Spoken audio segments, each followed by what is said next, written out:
কাপড় ধোয়া মানেই ঝামেলা, ছোট বাসা, হোস্টেল বা ট্রাভেলে জায়গার অভাব।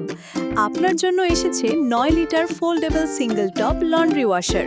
ছোট কিন্তু কাজে বড়। পোর্টেবল ডিজাইন, ব্যবহার শেষে ভাঁজ করে রেখে দিন যে কোনো জায়গায়। ওয়াশ আর স্পিন ড্রাই, দুই সুবিধা এক মেশিনে। পানি ও বিদ্যুৎ সাশ্রয়ী আর হালকা ওজনের হওয়ায় সহজে বহনযোগ্য। হোস্টেল, ছোট অ্যাপার্টমেন্ট বা ট্রাভেলের জন্য পারফেক্ট। বড় ওয়াশিং মেশিনের ঝামেলা ভুলে যান, এখনই নিন আপনার মিনি ফোল্ডিং ওয়াশার, আর ধোয়ার কাজ হোক সহজ ও দ্রুত।